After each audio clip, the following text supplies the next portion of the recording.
अस्सलाम वालेकुम students, welcome to my YouTube channel maths by KH. आज हम नाइन्थ क्लास मैथमेटिक्स की एक्सरसाइज 3.3 का क्वेश्चन नंबर 4, 5, 6 और 7 जो है ना ये डिस्कस करेंगे। बच्चों ये क्वेश्चन नंबर 4, 5 जो है ना ये आपके पास लॉन्ग के हवाले से इंपॉर्टेंट है। क्वेश्चन नंबर 6 शॉर्ट के हवाले से और 7 जो है ना फिर से लॉन्ग के हवाले से। बहरहाल इसको आप यहाँ पे हम समझने की कोशिश करेंगे। Given that f of x is equal to a x plus b plus 1, ये आपके पास ना फंक्शन गिवन है, ठीक है।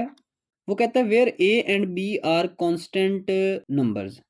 हमारे पास यहाँ पे ए और बी जो दोनों नंबर है ना ये कांस्टेंट हैं। If f of 3 is equal to 8, ये भी उन्होंने हमें दे दिया है कि एफ ऑफ 3 एक और फंक्शन है जो कि 8 के इक्वल है, और एफ ऑफ 6 जो है ना ये 14 के इक्वल है। Then find the value of a and b. हमने ए और बी की वैल्यू फाइंड करनी है। बच्चों ये मैंने ना ग्रीन कलर में ये लिख दिया है कि ये हमें फंक्शन भी गिवन है, ये भी गिवन है, ये भी गिवन है, और हमने बेसिकली ए और बी की वैल्यू फाइंड करनी है। ओके तो बच्चों बोला इसका ना सोल्यूशन ना स्टार्ट करें। यहाँ पे ना आपने अपने पेज के ना दो हिस्से कर लेने हैं दरमियान से, ठीक है।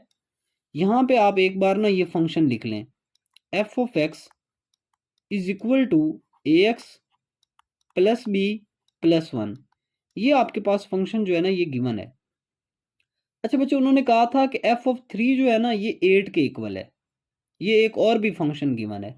यार ये चेक ना कर लें भला कैसे कि एफ ऑफ 3 ये इक्वल किसके होगा, ए एक्स की जगह पे फिर से 3 लिखेंगे।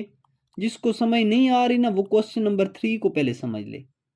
अच्छा बच्चों यहाँ पे एफ ऑफ 3 भला किसके इक्वल था, 8 के इक्वल, तो इसकी जगह पे मैं 8 लिख सकता हूँ, और ये इक्वल आ जाएगा 3a फिर प्लस बी और प्लस 1 के। अच्छा अगर यहाँ पे देखें ना तो हमारे पास ये जो 1 है ना इधर इसको भेज देते हैं, तो ये हो जाएगा 8 माइनस 1, वो प्लस का 1 इधर आके -1, 8 माइनस 1 करेंगे तो 7, और ये इक्वल वाला किसके, 3a प्लस बी के, और इसको मैं इक्वेशन नंबर 1 बना के छोड़ देता हूँ अभी।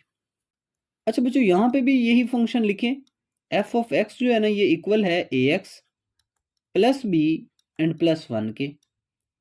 अच्छा ये उन्होंने कहा था कि एफ ऑफ 6 जो है ना ये इक्वल है 14 के, तो यहाँ पे आप लिख देना भला f of 6 is equal to a x की जगह पे क्या आ जाएगा, 6 आ जाएगा प्लस बी प्लस 1। अब देखें तो एफ ऑफ 6 भला किसके इक्वल था, 14 के, तो यहाँ पे आप 14 लिख दें, ये इक्वल आ जाएगा 6a प्लस बी प्लस 1।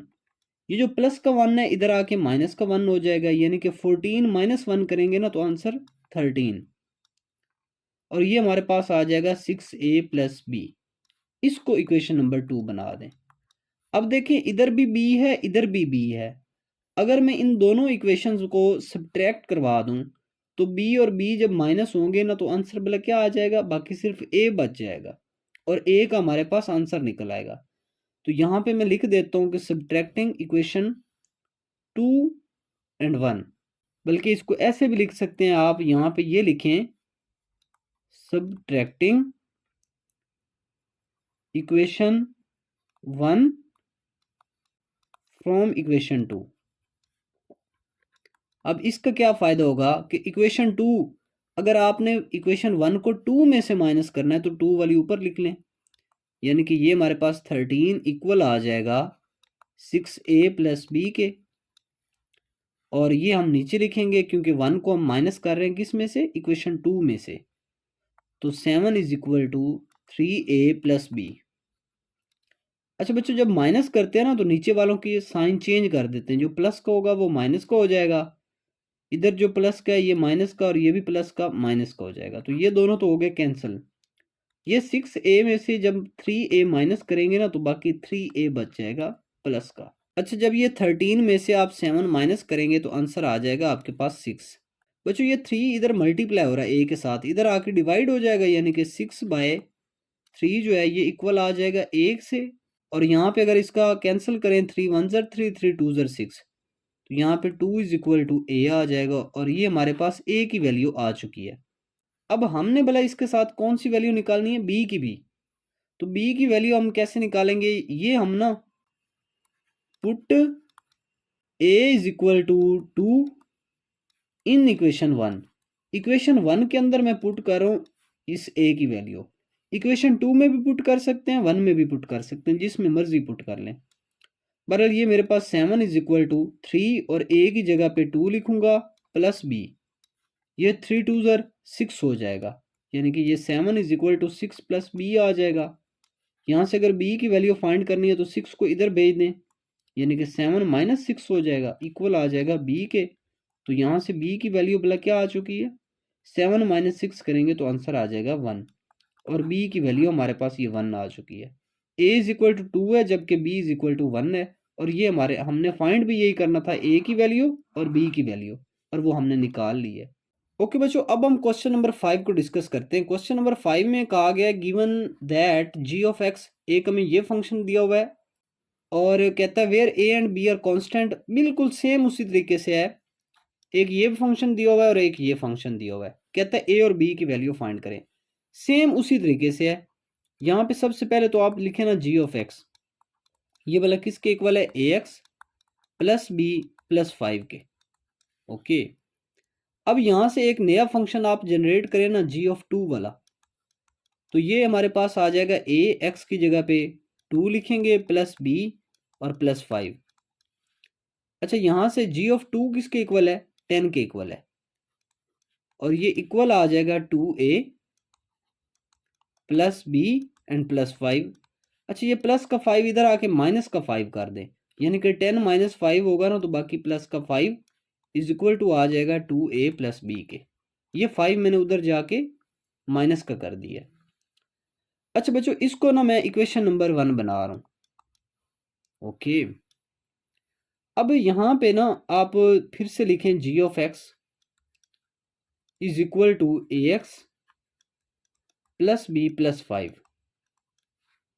अच्छा, यहां से देखें ना तो जी ऑफ ये एक -1 भी दिया हुआ था, जी ऑफ -1 ये आप कैलकुलेट करें, तो ये हमारे पास a और x की जगह पे हम भला क्या लिखेंगे, x की जगह पे -1 लिखेंगे इस बार, तो ये हमारे पास -1 प्लस b और प्लस 5।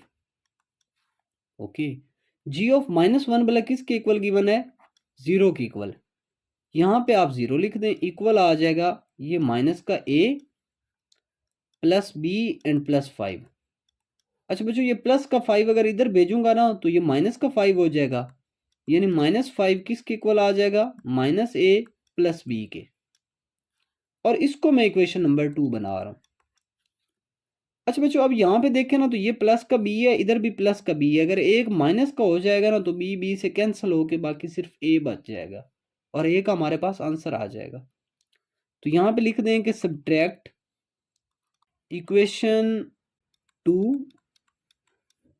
From equation 1। आप बच्चों भला क्या कर रहे हैं, इक्वेशन 1 जो है ना इसमें से आप इक्वेशन 2 को सब्ट्रैक्ट करवा रहे हैं, तो इक्वेशन 1 पहले लिख लेते हैं, 5 is equal to 2a plus b, और ये हमारे पास नीचे लिखेंगे माइनस का 5 is equal to -a and plus b. अब आपको पता है जब सब्ट्रैक्ट करवाते हैं ना इक्वेशन, तो नीचे वालों की अलामतें चेंज, ये माइनस का था प्लस का, माइनस का था प्लस का, ये प्लस का था तो ये माइनस का बी, ये दोनों हो गए कैंसल, ये 2a प्लस का और प्लस का एक ये, तो ये हमारे पास आ जाएगा 3a is equal two plus का 5 प्लस का 5 तो प्लस के 10, यहाँ से a का आंसर आ जाएगा जो कि 10 डिवाइडेड बाय 3 होगा, और ये हमारे पास a का आंसर है। लेकिन हमने साथ b की वैल्यू भी निकालनी, इसको आप पुट कर दें, जिसमें मर्जी पुट कर दें, वैसे मैं इक्वेशन नंबर 2 में पुट कर रहा हूँ। ठीक है, put a is equal to 10/3 in equation 2। ठीक है, तो ये हमारे पास आ जाएगा -5 इज इक्वल टू माइनस, और a की जगह पे a की वैल्यू जो कि 10/3 है, और प्लस b। अब b की तो हमने वैल्यू निकालनी है, ये उठा के इधर भेजेंगे ना तो ये पहले -5 है, इसका बटा अपने से 1 कर लें, और ये माइनस का 10/3 इधर आके प्लस का 10/3 हो जाएगा, और ये किसके इक्वल आ जाएगा, b के। अब इसका एल्सियम लेते हैं, तो 3 बच्चों एल्सियम आ जाएगा, 3 5 ज़र 15 होता है, लेकिन इसके साथ माइनस भी है, तो माइनस का 15 फिर प्लस 3 3 से कैंसिल, तो ऊपर 10 बच जाएगा, और ये इक्वल आ जाएगा b के। अब बच्चों ऐसे करें कि यहाँ से ना आप देखें माइनस का 15 प्लस 10 है ना, तो बाकी माइनस के ज़्यादा हैं, भला कितने 5 divided by 3 is equal to b. तो ये हमारे पास बी का आंसर भी आ चुका है। तो ये था हमारे पास क्वेश्चन नंबर 5। अब हम क्वेश्चन नंबर 6 को जो है ना कैलकुलेट करते हैं। ये शॉर्ट क्वेश्चन है, बहुत ही इंपॉर्टेंट है, मज़े का है।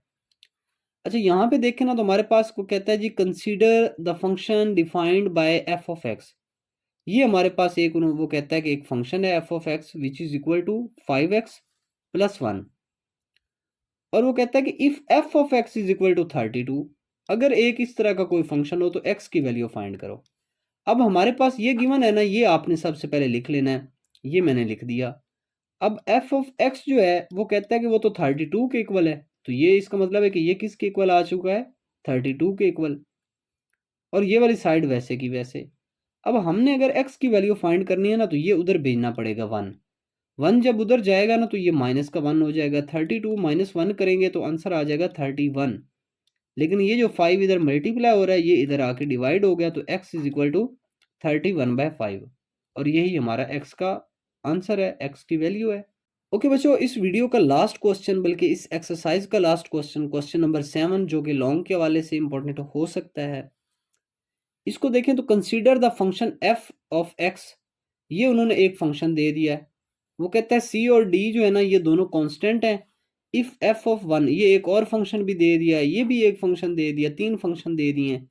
क्वेश्चन नंबर 4 और 5 की तरह है, ये बिल्कुल सेम टू सेम।